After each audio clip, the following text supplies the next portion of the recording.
Hello, hello, hello. 1, 2, 3. Can you hear me? What if you laugh? Great. Good. Perfect. Don't change. 5, 6, 7, 8.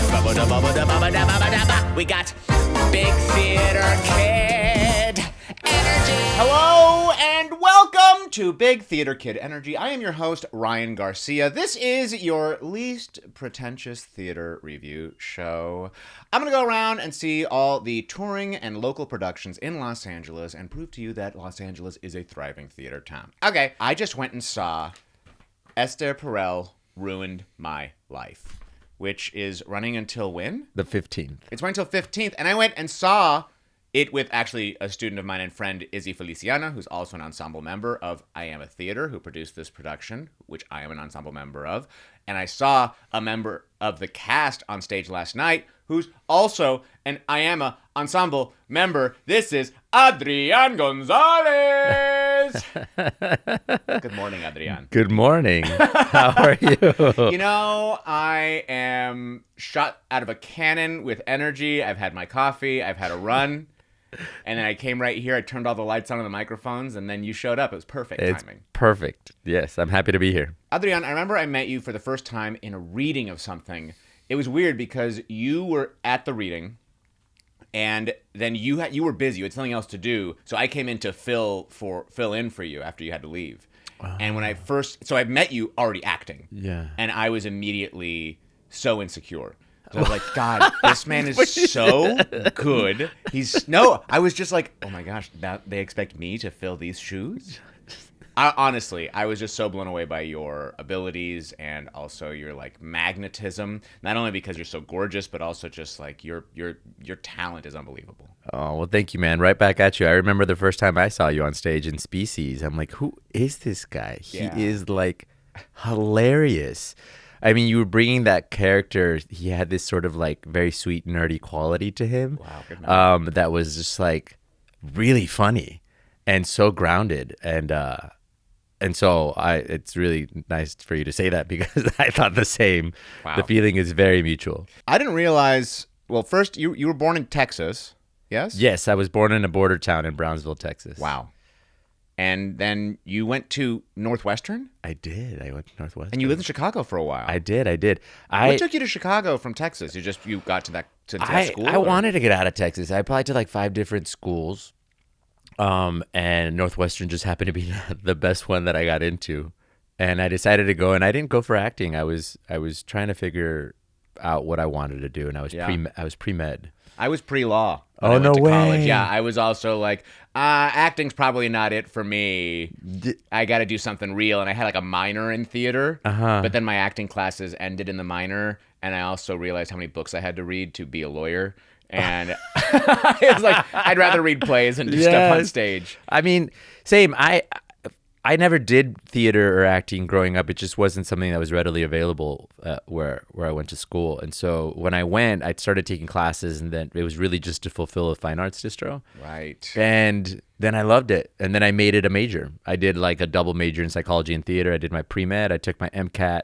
And then I was like, let me take a year off and just try acting in Chicago and see if I like this. And I never looked back. Yeah. And then you moved to LA because you were like, TV and film's where it's at. I wanted to be TV and film. That and the cold. I couldn't handle, it was oh my God. Because I went to high school in Naperville, which is outside of Chicago. No way. I know the cold. It's too much. It gets dark early and it's so cold. And then I was just like, I don't know. I just didn't want to go to New York. I wanted to dip my toes in TV and film. So I came out here. Which you did. I mean, you've done so much TV, I feel. The Mentalist, NCIS LA, The Bridge, Your Family or Mine, Kevin from Work, Superstore, many more, but also your recurring role on Vida on Stars. Yeah. My gosh. You're just so impressive. Thank you. And, I was actually having a thought because you're also a CrossFit trainer. Yes, 10 years. And I don't want to get too far ahead because we'll get to the show in a second, but I feel like in most shows, the director or the writer finds a way to pop your shirt off. And I just think there's a business opportunity there for the CrossFit gym. If they could just imagine the money you could make If I tattoo if the CrossFit gym made you into an advertisement. Like your shirt is off on Vita, your shirt is off definitely everything is off in Esther Perel Ruined My Life. Everything was off. That, like, I think you could look into, getting some money out of that body. Well, how do you think I get these jobs? Can I say I relate? I don't relate because I have your body, but I relate because I'm the guy on Try Guys where they're like, oh, let's pop his shirt off. You relate because you're ripped as well. You're super. I won't say that I'm not fishing for compliments, but we're not going into that.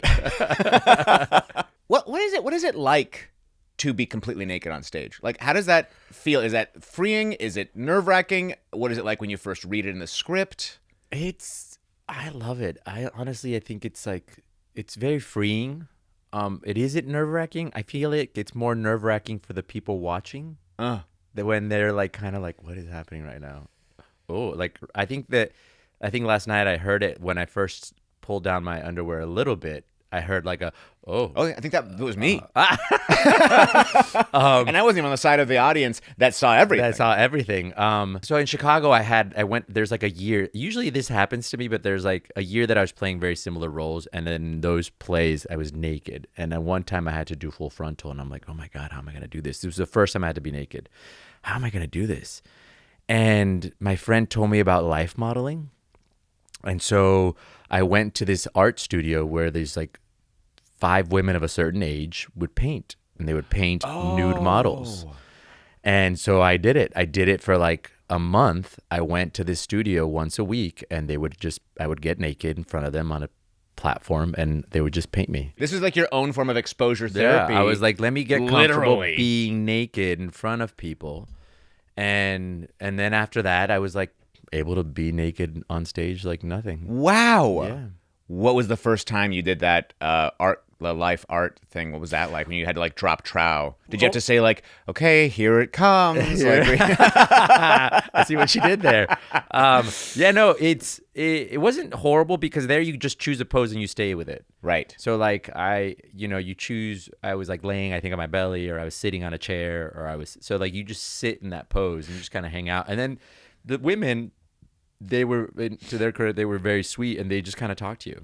And so you're there and you're having a conversation with them. Eye contact and everything? Yeah. I mean, unless I'm just looking out like away or something like that and I can look at them and talk to them. And then sometimes they'd be like, do you mind looking over there again? And, they would do whatever they needed to do. Okay, this is an important question for me. Are they all sitting there and you walk in with your robe and you drop it in front of them? Or are you already in position naked and then they enter the room? No. Oh, that is a good question. Because I want to say that I walked in, they were already in the room. I walked in and I dropped robe, right? And they would take the robe from me. I feel like I'd prefer to just in an empty room walk in, drop everything, and just be in the position and have them walk in. I feel like that's I think the part for me that would be the most scary. That my heart rate would be up as I walk up in my robe, and I'm like, okay, here goes nothing. Well, the thing is, this was a very small art studio, so it's not like they had many places to go, right? Sure. There wasn't like something like we didn't have. There wasn't a backstage. There wasn't a backstage or something like that. It was a gallery studio, where there was art hanging on the wall, and then they just had like this platform.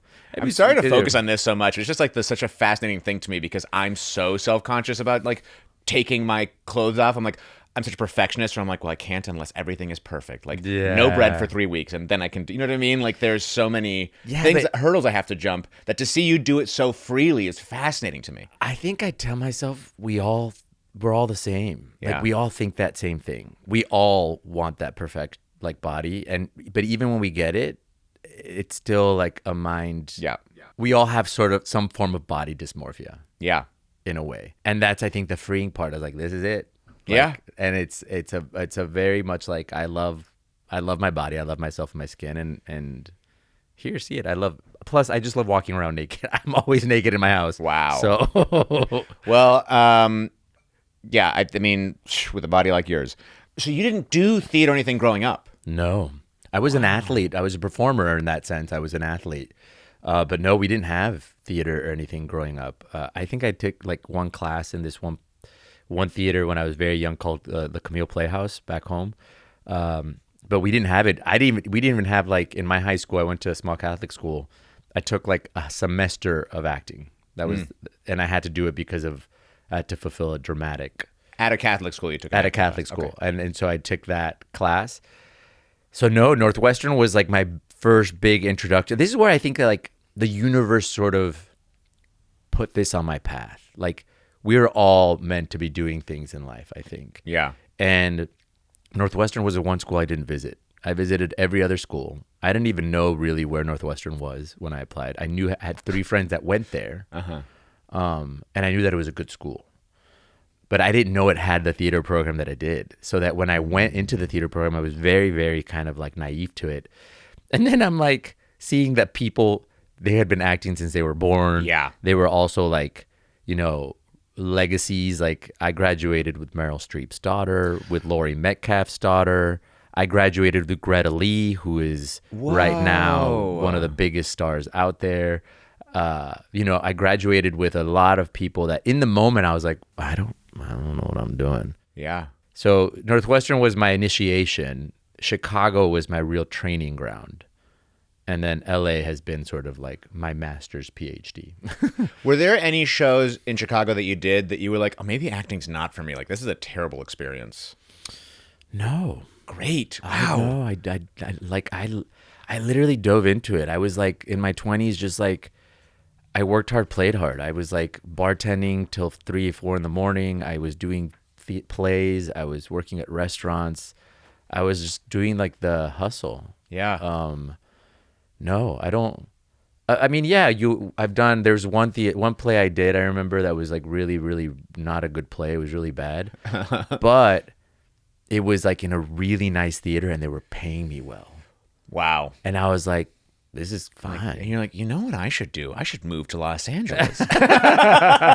Because you know what I like about this? Money is good. Money is good. Money is not bad. Money is good. No, I really loved more of like the storefront theater, the really black box, nitty gritty theater that was like 50 to 100 seats where the people are right in front of you. And that was the stuff that we did in Chicago. And that's what Chicago does amazing, is that kind of theater. I mean, what a great, also just like talk about where you've landed out in Los Angeles, now being, not only have you done exactly what you wanted to, which is to work a ton in TV and film, but then also have become like such an integral part of a theater company that does exactly what you're talking about. Yeah. You know, that very like black box style theater where the audience is right up there with you, basically in the scene with you, and getting to do really experimental new pieces. Like IAMA only works in new works. They only put on new works that are and support playwrights in their vision. There's so many new works festivals where we do readings of shows, and then those readings can become productions, and those full-blown productions go on to have lives, some of them all the way to Broadway. And so it's just like what a great that move has actually led you to the place that made you love theater. That's crazy. That the thing is that I love that you just put that together. I didn't even think about it like that. But yeah, it is. It again, this is where I think that like life is always going to take you to the path that you're supposed to be on. I think that is my favorite thing about IAMA, is that we only do new work. Right. It's like we are trying to build and add to the American theater canon. Like we want to find the new Tennessee Williamses, the new, you know, people that are shaping American theater and American culture, I think. Yeah. And where all theater requires some sense of support from donors, a company like IAMA requires it even more, because new works aren't the things that are bringing in money. No, that's the Six, the Moulin Rouge, the Les Mis, the Phantom of the Opera, the Hamiltons that are coming around bringing in money. But if all you do is put up those shows, then that's all you're ever going to have. Yeah. So, like, what I love about IAMA is like not only what IAMA does, but the amount of support that IAMA receives to continue doing what they're doing. Yeah. Which is so important, not only for the community in LA, but also for theater at large. And what we saw last night, which, by the way, it is mildly ridiculous to view this as a workshop production, because that was a full-blown production. Like, I was watching it and I was thinking, this doesn't need anything more. The everything was minimal, right? The set was minimal. There was a scene where it was clearly so brand new. Someone told me that it used to be a monologue, and now it was a scene where you two had pages in your hand. There was a moment that a line was called. There was a moment that a tech cue went wrong, but that's the aspect of putting up something that's still in process. Yeah. But one of the things like about a workshop production, and I love what Kara had said about it. She said that a workshop production is the bridge from page to stage. I was like, when she said that, I had to pull out my phone and immediately type that out. The show hadn't started yet. Okay. This is her just talking to the audience. You're allowed to have your phone out then.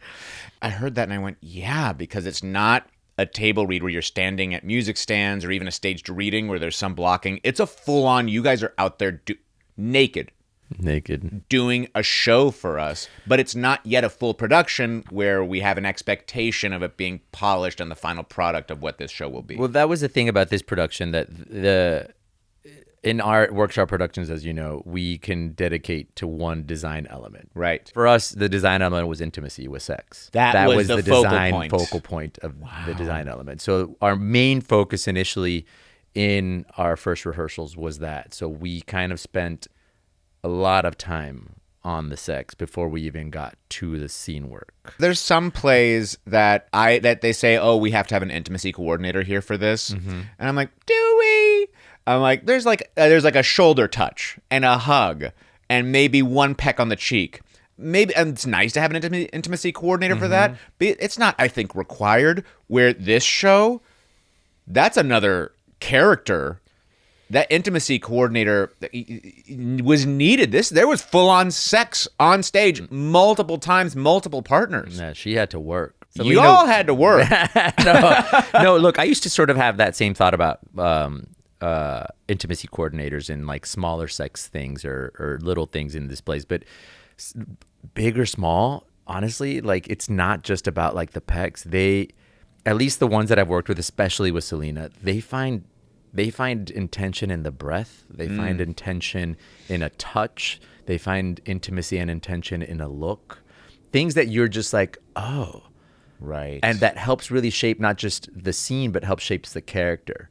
So like they have a different vocabulary and language that this industry is learning.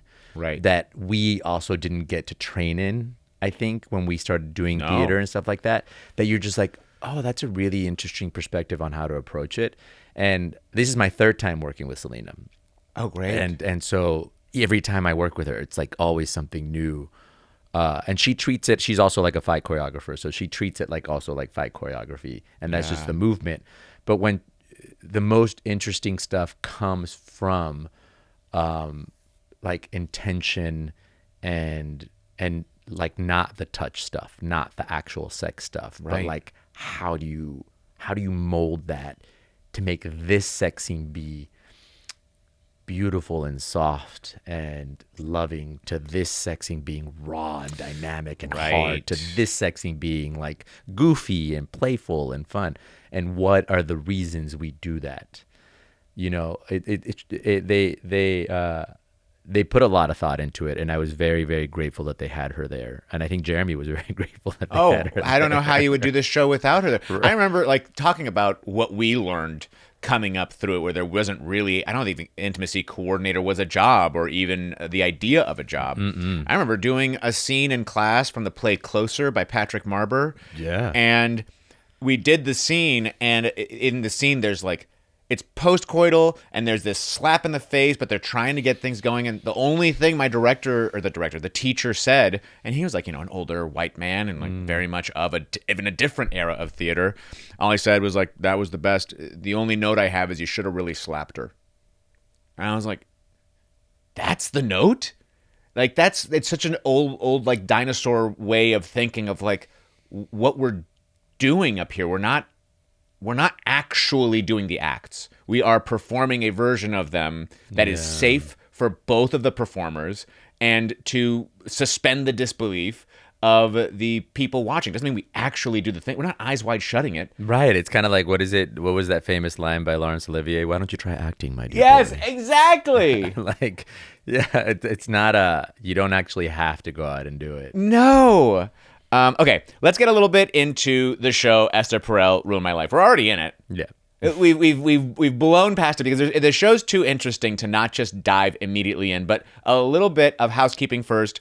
Let's talk about the theater. So this is, as we've said before already, IAMA Theatre Company, which was founded in 2007. All of the founding members were from New York, and they were coming to LA, and they wanted something in LA that could feed their theatrical needs and build new pieces of work. And so they formed IAMA.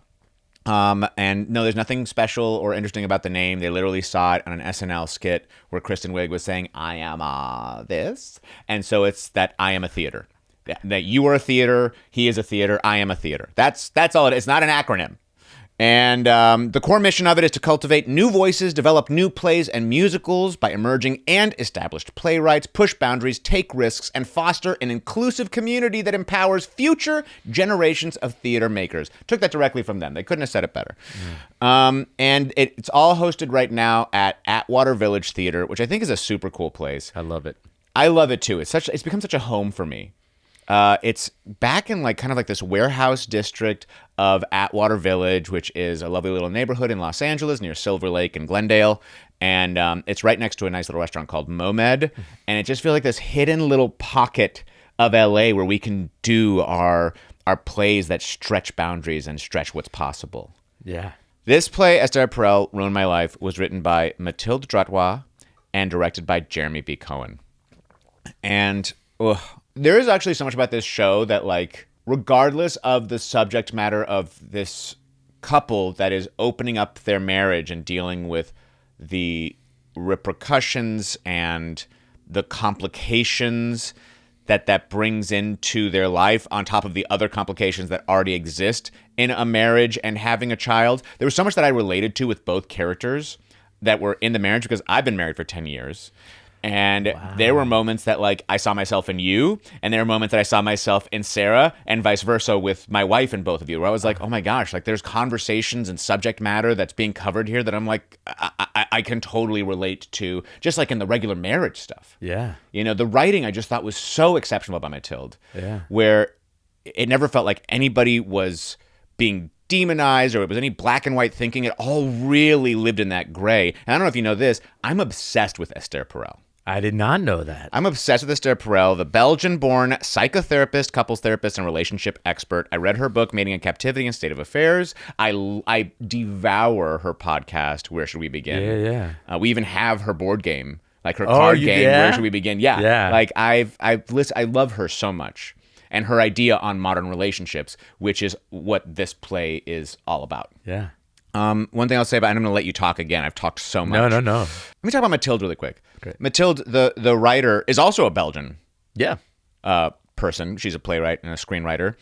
And she studied at Cambridge University. Okay, so is everyone just went to really fancy schools? Is that the precursor for being in this show? It's crazy. Trace Guzman, who plays Ty, went to Stanford. We got Northwestern, we got Cambridge, we got Stanford. Holy shit. And she co-founded this thing called Moms in Film, an advocacy group supporting mothers in film. And there was something that she said in her playwright's note. This play isn't really about open relationships or even about sex. It's about interrogating the norms we've inherited. The ones we follow without noticing, the ones that don't quite fit anymore, the ones we outgrow. If you've ever felt yourself bumping up against a script you didn't write, this play's for you. And I was like, yeah, this play really makes you consider, why am I following these rules? What are these rules? What am I afraid of? Judgment? Other people's viewpoints on me? And it deals with things, obviously. So, gosh, just tell me what the show's about. You do it. No, I mean, she puts it beautifully there, and you just said it really well as well. I think it is about that. It's about questioning the norms in our relationships as people. There's so many things that we just sort of decide that we have to do because people told us to do it, to get married forever, to have kids. There's always this, by the time I'm 25, I'm going to be married. By the time I'm 30, I'm going to have kids. By the time I'm 40, I'm going to, be a very successful whatever. Mm-hmm. And you have these things, these sort of tent poles or whatever to follow in your life, that when you don't follow them, you kind of feel like you're like a failure. Yeah. You know, that society has told you to be. And this particular in relationship as well is that you have to behave a certain way. A husband should, you know, make money and provide. If not, they're a failure. A wife should be a caretaker and a homemaker and a mother. If not, they're a failure. Like all these little things. And it's just like, how do we push against that without hurting each other? Yeah. Right? How do we push against that without, you know, having to break the cycle, like literally, like, you know, I have to get into divorce? Because it's insane. This country has what? Over 50% of this country is divorced? Right. Yeah. And it makes you wonder why. Is it because they don't get to know each other? Is it because they can't have the difficult conversations? Or because they were right for each other when they met. And they aren't anymore. And then they didn't communicate as they were growing. Yeah. In order to understand, like, who the person became. Like, why didn't you stay the way that I liked you as? Right. But that's one thing I love about what, like, Esther Perel says, you know, that we were going to have several meaningful relationships in our lives. And if we're lucky, we'll have those several meaningful relationships with the same person. It was really something that I was like, oh, because I didn't know about Esther Perel. Oh, really? Before this. And it was, as soon as they offered me the part, I was like, oh shit, okay, I got to read it. And I read Mating in Captivity right away, and it's brilliant. But it's sort of this, like, you see it in relationships, especially in the people in her book. It seems like they were one relationship when they met. Yeah. You know, the young, infatuated, horny couple. Yeah. Right. And then when they became the parents, they were like, oh shit, I'm not the same person I was before. Yeah. She's not the same person she was before. I don't know if I like her, or I don't know if she likes me. And then some of them do. They're like, oh, I love them as a parent. They're really great. Let's move on. Now they're empty nesters. Like my parents, when we all left the house, they did not know how to behave with each other. Yeah. They had 4 kids.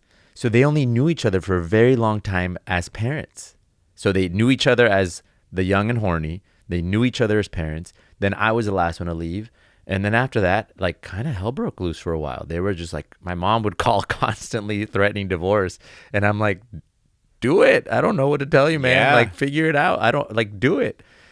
Don't stay together for us. Or get to know your husband in this new relationship. Right. But they don't know that they're going through a new relationship. No. And that's the hard part. And I think this is what makes this couple extraordinary, is that they are taking the time to ask these questions of each other.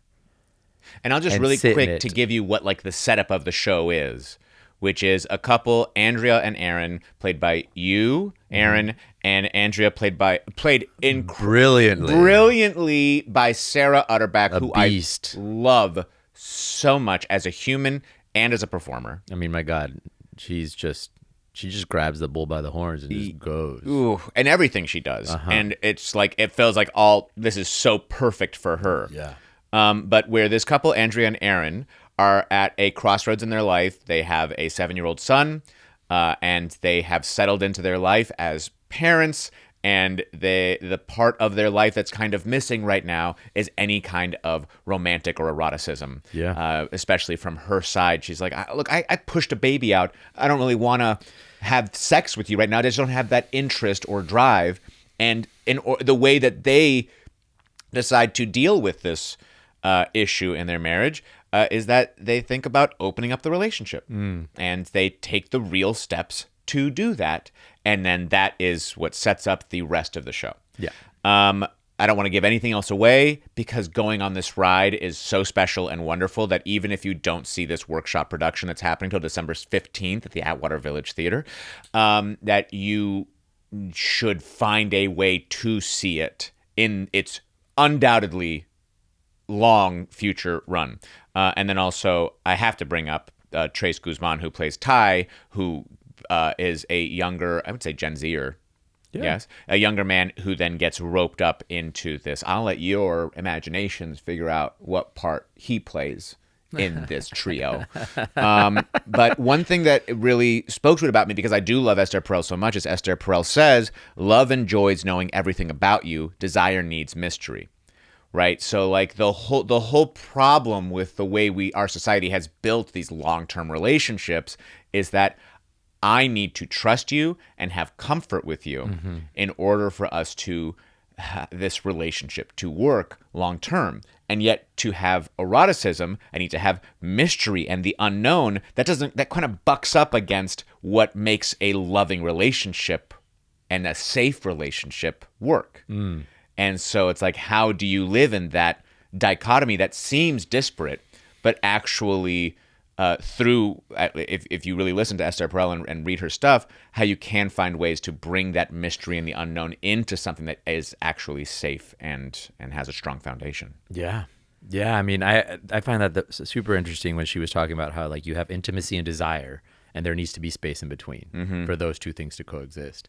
Right. And I think that like what you said, trust is the biggest thing. Yeah. Like if you have trust, if you have a partnership, like your team, that really creates a strong foundation for intimacy. But desire, that's where you sort of have to let your partner go and be like, you know, whether that's opening the relationship or exploring things in the relationship without judgment that allows to sort of be like, oh, I didn't like let yourself be surprised by the other person. Totally. Right. That they might want to explore something new or might want to do something new or, you know, without having to judge them, and then just be able to trust them enough to be like, yeah, I'm not into it. It's okay. I want that to be your thing. Right. And that's okay. I have a question for you. It felt like these two characters of Andrea and Aaron, like both of them spoke as people who have been to therapy before in their lives. And maybe there's something you've covered in the show, maybe it's not, or like in rehearsals, and maybe it's not. But I have a question of, do you think they consulted a relationship therapist before deciding to open their marriage? Oh, that's a great question. I don't think so. I don't think so either. I don't think so. I think they've been to couples therapy. I do think that they've tried different avenues. I think because they do have that sort of, I mean, look, it's also one of those things where we live in these big cities. Like you live in a city like Los Angeles, they live in New York. Like you kind of have this, you read the books, you do kind of your own research, kind of a thing that like, I think they've also done that. They feel like they have it figured out. I think they've gone to like couples therapy maybe a couple times, 2-3 times, but it wasn't like really a thing. It also was hard to schedule. It wasn't like they prioritized it. And they have a kid too, so it's like there's only so many resources. Speaking of the resource of time, how much of that they have to give up to other things, and they're already now adding in this new idea of an open relationship. What we're gonna take away more time before we get to that solution. I can see how they would jump the shark, and I can also see how, you know, couples therapy feels like when things are wrong, and like so many things are right about their relationship. Yeah. That they're like, we don't need a couples therapist for this. We don't. I mean, they're best friends, really. They're very close. The fact that like they love and support each other, they're just going in opposite directions right now, and they're trying to find. I think one of my favorite parts about it is how open they were to talk to each other about, like, that's a part of me that was like, oh, they've clearly been to therapy. They were so open and such good listeners to each other, and not taking things personally that you could see in a different relationship or in a less evolved human could be taken as like, how could you do that to me? And it's like, to you weren't even a part of that situation. Yeah. I'm just sharing it with you. And that's it. Well, and here's the thing, those relationships are very real too. We're so flawed and we're so not conditioned to talk about our feelings, right? And we take things very personally. I think that that's also a tough thing. I think what Matilda here is doing very beautifully is that it's showing you a couple that maybe they do have these conversations, and why not have these conversations? Yeah.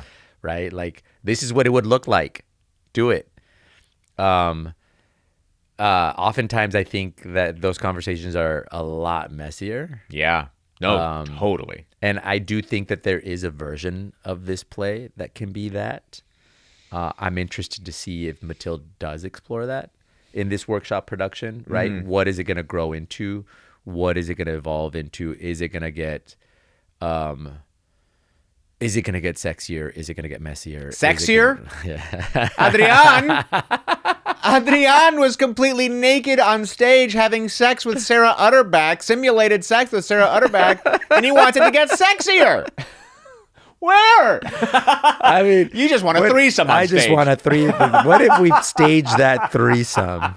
Don't just talk about it. Stage it. Let's see what it would look like. Do you want to see what my fantasy would look like? I do. I will say, like, I know I don't want this to be a spoiler, but I was interested. There was a moment you were talking about your fantasy while while Aaron was having sex with Andrea. Aaron was talking about what his fantasy was, and then it gets interrupted by him completing.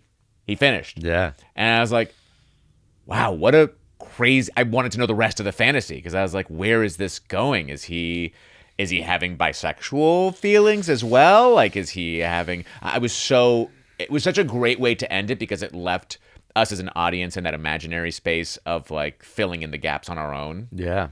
Where it was going to go. And I imagine that Andrea, Sarah's character, was also like wondering, like, what was the rest of that? I wonder. Fantasy. We actually never really talked the full fantasy. I think it's also just a really nice way that Mathilde sort of touches on sexuality and the fluidity of sexuality and how desire can go beyond the binary of like gay, straight, or even bisexual. It doesn't have to be like. I think Aaron is not bisexual. I think Aaron is hetero flexible. You know, right. like Aaron is really turned on by the pleasure of his wife. Yeah. He is turned on by seeing her stand in her power, by her being a woman who is confident, who knows what she wants, who gets what she wants, who not just does that, brings him in on what she wants, right? Yeah. And I think that's really sexy, and I understand that people are attracted to confidence. Yeah. People are attracted to BDE, you know, that BDE. I think they're pretty attracted to BTKE. BTKE? BTKE. Ooh, tell me more. Big theater kid energy. Yeah. Sorry. I was like, BTKE. I agree. I think people are attracted to BTKE. I think they're attracted to any BE. Yes. B, Big, put in big any energy. letter there, and just like that you are celebrating yourself in some way. Right. That you're like, I'm not going to be insecure. I'm not going to fish for compliments about this. I'm actually just going to own this part of myself. Right. It's that. And it's one of those. So I think like it wasn't, I don't think Mathilde did that fantasy in order to like put the question in that, oh, is Aaron bi or gay or anything? No, I don't think. I think it's more like he is opening now a vulnerable side of himself to share with his wife. Right. And hoping that she'll see that. And you see it now. There's like the spectrum of like sexuality and relationships is crazy right now. Yeah. There's like, you know, heteroflexible, homoflexible, bisexual, pansexual, demisexual, straight, gay, lesbian, omnisexual. There's this spectrum of sexuality that is like, you know, we had the sexual revolution in the 70s. We're going through another one right now. Totally. We're going through another one right now. And it's I think really amazing to watch, and I hope people jump on board and explore that side of themselves, because I think it's going to allow them to really open themselves up into more meaningful relationships. One thought I had about this show, I want to talk about the performances that I thought were flawless across the board, all three of you. Thank you. Really just beautiful, three-dimensional, edgy, risk-taking. I loved it. And one thing I wanted to talk about was there was a point in the show that I was like, is there going to be a second act? Because it felt like there wasn't like a big conflict for a lot of the show. We're watching the show and we are watching very interesting questions being put out there and explorations, but everything seemed kind of to be working okay for everyone until the crumbling. Until the breakup. And then after the breakup, it was like, now Sarah had to do this big, heavy lift of dealing with the fallout. The fallout Yeah. of that. And I was like, first of all, Sarah, like that heavy lift was so effective, but I was surprised that I was like, oh, we've now we're here. And now we got to wrap it all up. And that's one thing that I want to come see it again later in this workshop to see how these scenes move around and how they shift, and if that is kind of the point, and if maybe there's even like a generational aspect to it where maybe people who are from a different generation watch this and they actually see conflict the whole time. Maybe they're squirming the whole time in a way that I'm of a different mindset, that I'm like, yeah, go for it. That's great. I'm on board. You know what I mean? Yeah. But to that point, like, she did such an exceptional job. I mean, incredible. So incredible. And not only fully living through each moment, finding laughs multiple times after like the comedic beat would hit, she's still living so truthfully that the rolling laughter on top of us just experiencing it with her. Like, she's such an expert. She has the audience in the palm of her hand. She does. I mean, and she just is a great scene partner, and it's also a credit to Matilda's writing, like, and allowing those words to just come out and really hear that. Last night was a beautiful thing because it's the first time we actually heard this laughter. What was it like to have that? It was because it was a lot. It is a lot, but it's beautiful. You want that energy because, like, you're working on something like this, and you're just like, is this working? Is this not working? What am I doing? I don't know. Well, let's just trust it and see what happens, and then it works, and you're just like, oh, there it is. Yeah. Great. Let me keep going.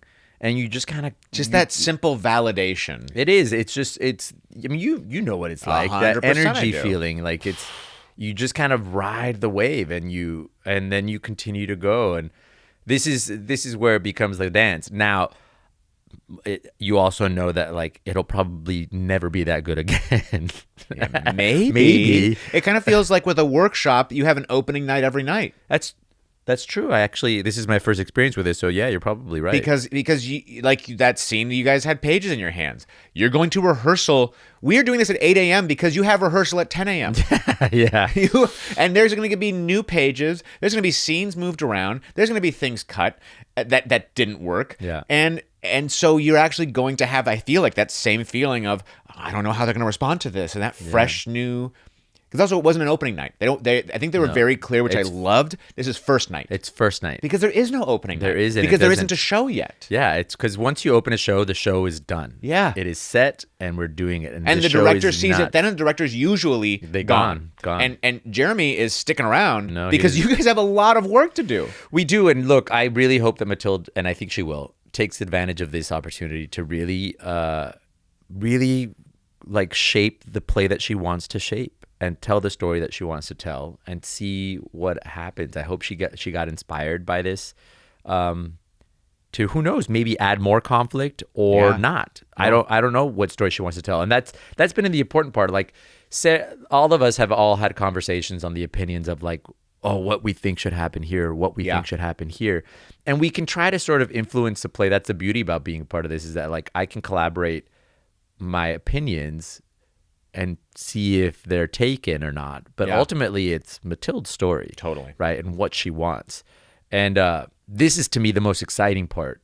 Because, like, for example, my dream job has always been to be on a multicam sitcom. And I worked on one called Your Family or Mine. But my favorite thing when I would go to set on the sitcom was we would do the scene, and then they would literally come back for the next take and be like, hey, cut this, add this line and this line. So exciting. And then cut this last thing. And I want you to start from over here now. Cool, you got it? Great. And go. And you're like, yeah. And then you just went and you did it. And you'd be like, oh, shit, I did that. Yeah. Like, I didn't think I had it in me, but I did it. Yeah. That is the part I think that we're at now. That, like, hey, so we think that scene 3 worked, but here's a rewrite. Yeah. And I'm like, oh, okay, great. Let's see if I can do it. And it's that, and that's, to me, what is exciting about these workshops. And I really hope, and I know she will, is that the playwright takes advantage of the opportunity to really just play, to just like let it Yeah, this rip. is like an opportunity to like be a chemist and just be like, what if I put a little more acid here and a little more base there and like see what kind of reactions I can get going within this test tube. Exactly. And it doesn't seem like Matilda's playing it safe, or Jeremy for that matter. No. Or what was the Selena, the anesthesia coordinator, or any of you actors. I don't feel like anybody's playing it safe while you all are doing things in a safe and constructive way. Mm-hmm. It seems like we're pushing boundaries left, right, and center in this show. Yeah. Including Trace Guzman, who, by the way, I just have to speak so highly about his portrayal of Ty that I was like, all of you and the way that you listened, I find myself as an actor, like I half the time I'm looking at the person who's delivering the line, and then I half the time I'm looking over the person receiving, being like, what's happening with them right now? Yeah. What is this like triggering, or what is this building within them, or a cathartic moment is coming up? And I thought like he was so wonderful at just like giving Sarah space every time that she was discovering or exploring until he couldn't anymore, but that he was so expert at that, and such a wonderful part of this trio that you all created together. That actually is a quad, right? Because Josh Bywater is going to come in and play Aaron for a couple of shows. Yeah, which I is love Josh. wild. Wild. It's going to be a different take, and I think that's really important for them to see. Well, it totally is, because unlike a movie or a television show, like this show is going to be sent off, and whatever actors are in it at any given moment, it has to be ready for those different human beings to take on these roles. And I thought about this once when I was doing, I wrote this comedic film. I wrote a comedy, a movie.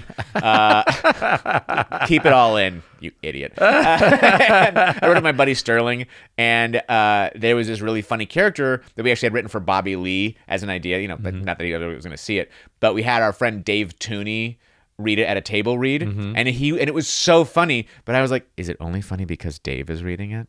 Is Dave Tooney kind of like Really funny. Just is our writing like funny, or is Dave Tooney really funny? That's like one of the gifts that like Josh have, like also being ready to go on and playing the role of Aaron in your stead is like, what a gift to the writer and director. This like and also to Sarah and Trace to be like, does it work with a different energy entirely? Yeah. I think so. I'm excited. Josh, I've been a fan of Josh for a long time, and I was just so grateful that he was able to jump on board and do it. So I wish I could be here to see it. Yeah. Where are you going to be? I'm going to be in London. Yeah. Wow. Yeah. In London town. Good for you. Yeah. I love Josh too, another ensemble member of IAMA Theatre Company, which, by the way, we all were just up in Carmel doing a play together. Your first time doing that one. I know. That was so tough. You guys are so... I was so intimidated going up because everybody had such a like incredible experience up there the first time around, and I was like, oh my God, I hope it's awesome. And I knew it was going to be fun, especially because I had my scene with like Matthew Scott Montgomery and Jenna Johnson, who are fucking hysterical. Yes. But you're just so magical to watch. You have to like this presence in a room that you have to uplift 200 people, and it's not an easy thing to do with this like beautiful poetic Christian Durso and his writing. It's like, where does it come from? But you make it sing, man. It was so fucking cool to watch. I'm like, oh my God, I feel like he wrote it for you. He literally wrote it for you. It kind of felt like that. It felt like my wheelhouse. I mean, it was one of those things that I watch and I'm like, I can't do that. Yes, you can. I can't do you that. 100%. Oh, yeah, you could. I really, really, really not only love this workshop production, which, by the way, again, feels like a full-blown production, but if you are in LA, you should definitely go see this. And if you're in anywhere in the country where there is a theater putting on new works that has workshop productions, go and support it. Go and see it. It's such an opportunity to like, not only does Adrian get to have a voice and an opinion in what happens next, what he liked, what he doesn't like, what he thinks should happen. They requested that the audience also fill out feedback cards on what we liked and what we wanted and what we thought was missing and how we thought it should change. So you can actually be a part in shaping the theater of tomorrow by going to a workshop production and sharing your own feedback, which I think is so exciting and not something that you really get in any other form of art. No. You're not going to a concert and being like, "Hey, could you actually do 3 more verses?" Like, yeah, right. I feel like the bridge isn't as tight as it could be. I think we need more bass right around the end. Yeah, like it could actually climax. Yeah, no, that would be hilarious though if they did that. Or like go into a painter and be like, "Do you think it needs that many trees?" Like this just doesn't exist. But yeah, as an audience, they don't do that. I think like collaboration is just the best in art, I think. Yes. I think it's the best form of art, especially when egos are taken out of it. Like, go in there and play and explore. And again, that's my favorite thing about IAMA Theater. Like, when we did this, like, I've been lucky to do the 2 shows that I did were basically where I did workshops of them. Not workshop productions, but just like readings that I was lucky enough to the playwright was like, yeah, I loved Adrian, let's keep him on. Yeah. And I was like, oh. Is that what's happening great. with Foursome? No, Foursome, I didn't do the workshop. But you are doing the performance. I'm doing the performance. So you're in 2 shows back to back at IAMA. You're going straight. So I'm sorry, not straight, because you're going from Esther Perel Ruined My Life to London, back to Esther Perel Ruined My Life, then into Foursome, which is a wonderful show written by Matthew Scott Montgomery. Amazing. He's a brilliant writer. Directed by Tom DeTrinis? Directed by Tom my DeTrinis. God. Yes, it's gonna be a great show. I'm so excited for Matthew Scott Montgomery, who's just been like writing these crazy, amazing plays. I did a 1 act of his called F Slur that he wrote, and it was very heartbreaking and intense, and had these great conversations about like sex within the gay community, and how we sort of treat each other, and like the word the F slur and how that affects us. Yeah. And from that, he was like, I would love for you to do Foursome. Wow. And so it was just one of those things where I was like, oh, are you sure? Like, you guys have, like, there was a whole other thing. And I know that they had different people who were trying to be part of it, but I think some actors were busy. They're going to be in New York. They're going to be different things. And so when they asked me to do it, I was like, I fucking love Matthew. Of course I would love to do this. I was like, are you sure you guys want me in something back to back? Yes, of course they do. And I was like, great. As long as you keep offering me stuff, I'm just going to say yes. We want every centimeter, and we get every centimeter yes, you do. Of Adrian Gonzalez. You do. Especially in Esther. Are they going to take your shirt off in this one? I think we get naked again. Yes. Yeah, that's the thing, though. I think the requirement is like anything that is they're naked. And you were like, naked in F Slur? I was pretty naked in F Slur. You see, this is one. There's 2 things I wanted to say. One, Tom DeTrinis, the director of Foursome, is the person I've probably been on stage with the most of anyone in my life. Oh, that's right. You guys did that hilarious show. We've done 30-minute musicals. Lottie Platchett took a hatchet. Platchett. Yeah, we did Lottie Platchett took a hatchet. Platchett. That one was hysterical. We did Lottie Platchett took a hatchet, and we took that one out to Edinburgh. To Edinburgh Fringe Festival. But I did 30-minute musicals with him for years in LA before that. He brought me into, directed by and written by Brooke Sagan. And he's one of my favorite people and also favorite collaborators, just because I've done so much work with him and I love doing work with him. He's an incredible director. You're so lucky. Yeah, I had the opportunity. He directed me in Psycho Beach Party. Oh, right. And I saw you in that too. Yeah. And your shirt was off in that. And I was in Speedo the whole time. And so I think that is like the requirement. There's a theme. I don't ask for it. No, we asked for it. But no, because I worked with him in that, I was very grateful. Card that I was like, I wish that he'd like kept his shirt off the whole show. Why did he need a sweater? Like, that was a very cute cardigan. He looked great in it. But do we need Daddy to wear a cardigan? It is funny that I think there was a line that used to be written in this play where they describe Aaron's beer belly as squishy too. Yeah. And they changed the line. Yeah. And I was like, I could have a beer belly. It's a beer. It could be squishy. It's squishy. So it's just funny. But that's like, no, they just doesn't work. They had to change the line. And it's not like Josh Bywater does. He's not any. He's more ripped. He's even more ripped. If you see Josh Bywater, the way he eats, he's just keto all the time. Oh my God. It's like healthy. It's like he's constantly eating. He's like having like, I think I saw him having like, what is it? Like these cinnamon crunches. And it was protein cereal, and it was like basically Cinnamon Toast Crunch, but with protein Probably in Catalina. it. Catalina Crunch. Yes, Catalina Crunch. I love that you know it well. I've also eaten it. And I'm like, Josh, this is insane, and I fucking love it. And Yeah. I'm like, I need to go buy this now. But he is even more ripped than I am, so I can't wait for everybody to see his You didn't think naked it was ass. possible, but Adrian says somebody is more ripped than he is.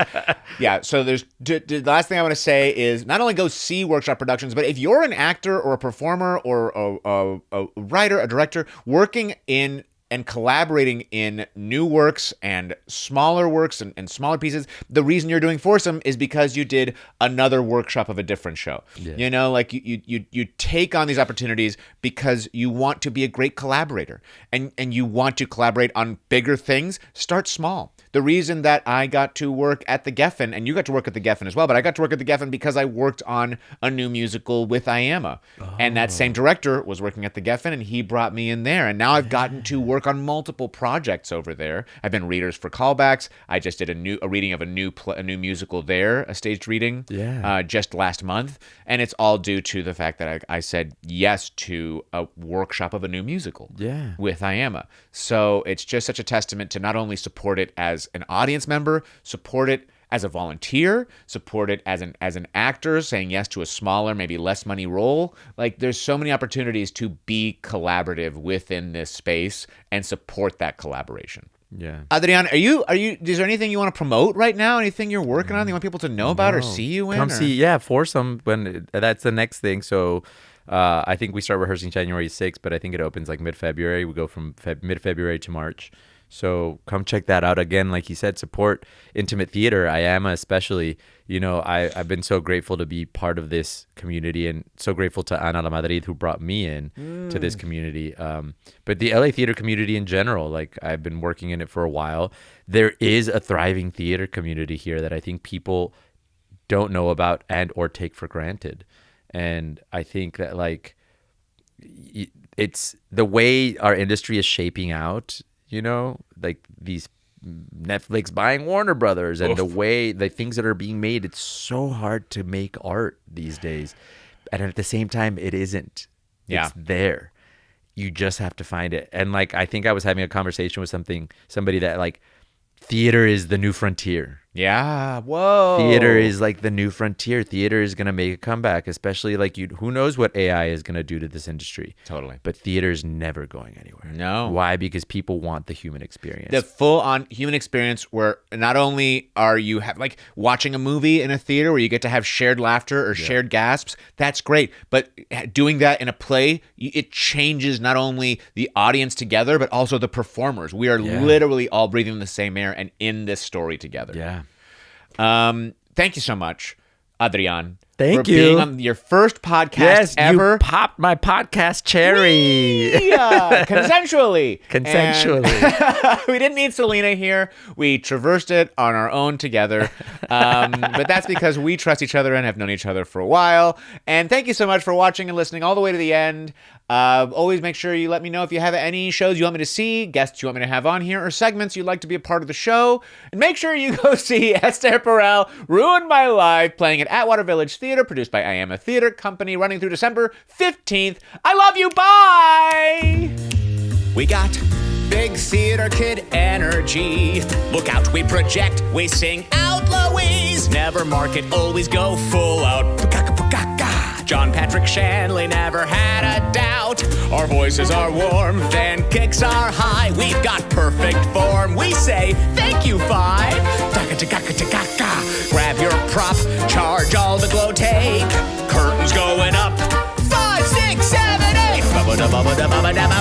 We got big theater kids.